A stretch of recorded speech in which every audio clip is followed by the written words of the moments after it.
Mr. Steve Carl. Where's Steve? There you go, boy. I'm going to put it in the spot right now. Let's get this position from there. Right? This is where you have to understand, guys. And it took me a while as a jiu-jitsu guy to sort of click that. Talk a little bit about my background. My background was judo. I started with judo actually. I was 4 years old. Brazil judo is very popular. Judo and jiu-jitsu. Now actually jiu-jitsu is growing so much that a lot of people started with jiu-jitsu. But at my time was judo. Started 4 years old, especially for kids, is very, very, very important. So I knew the importance of learning the stand-up part. Actually, the stand-up of a takedown part. You know? So judo was a huge background for me.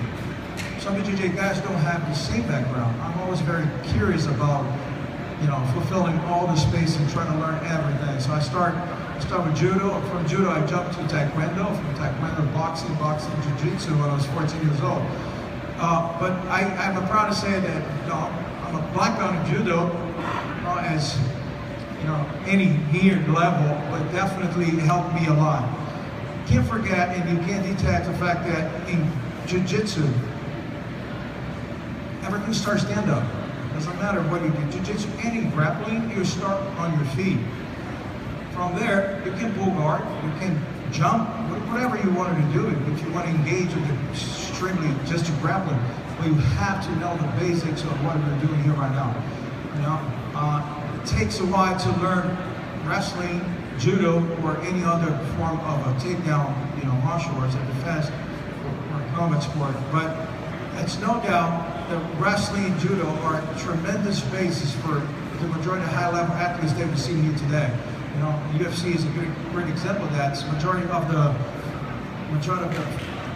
champions, you know, come from the background or of judo or of wrestling, and BJJ also. Everybody know that how important it is to work in BJJ. It's very important. It's so important. It's so eradicated in the culture of the mixed martial arts nowadays that you can't detach, you cannot scrap the fact that BJJ is very important. Grappling is very important. Whatever art that you do that involves submissions on the ground is very, very important, right? So, as also, we can't forget, and in competition, you start on your feet.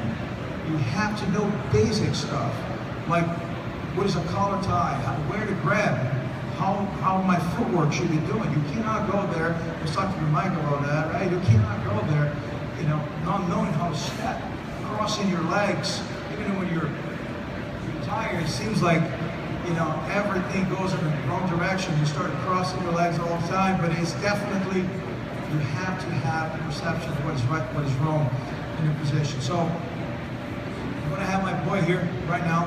He's working in a very basic double leg. Like we said, you cannot perform the takedown, but I want you guys to get the principles of how to change your level down or how to cause this. Steve, come here, please.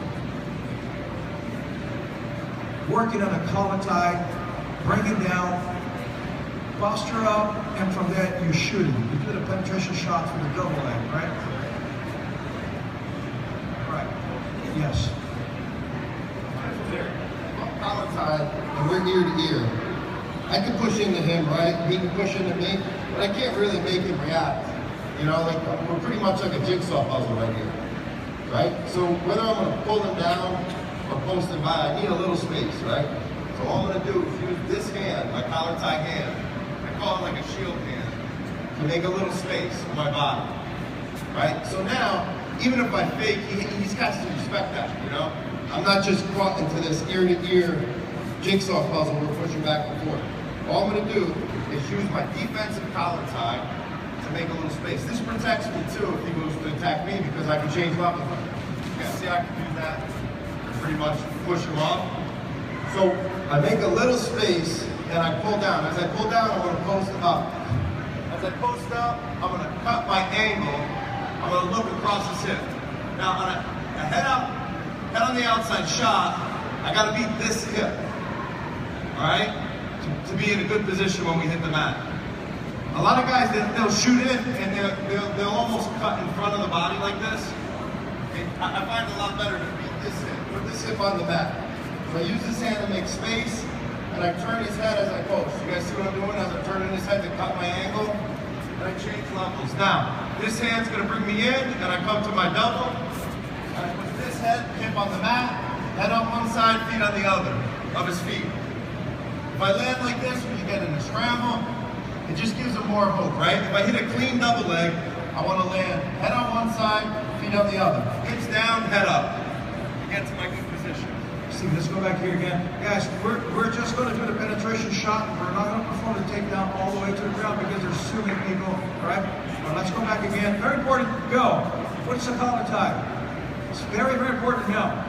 Now, he's not just grabbing the neck and keeping the elbow open. Like I said, you know, the forearm frames close to the shoulder there. If Steve Carroll try to do a penetration shot then, this is from the form defense. He's going to be pushing away, right? If there's separation, this is important to know, because if there's separation in a grappling match, wrestling, see the levels, how they change? As high you go, Steve, you know, it's easier for Steve Mocco to jump, you know, you do the penetration there, it's a penetration shot. And actually that's what he wanted to do. One of the strategies is to hang it tough on a collar tie, bring him down. When he posture up, he changed the level down to go for the shot, right? So this collar tie that we talking too much, and some of you guys have a different background, is one of the first things that you do in grappling. Sometimes just what it takes is to go to the collar tie, make him out of balance or create some space or angle so he can go for a takedown. So this is as simple as it is for some.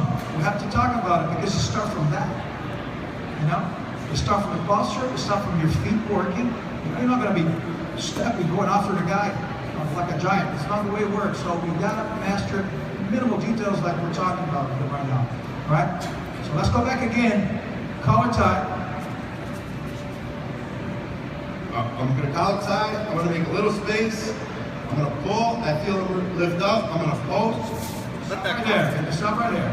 That's it. I'll take down right there. All right, guys, start it up. Let's start with that. Come on.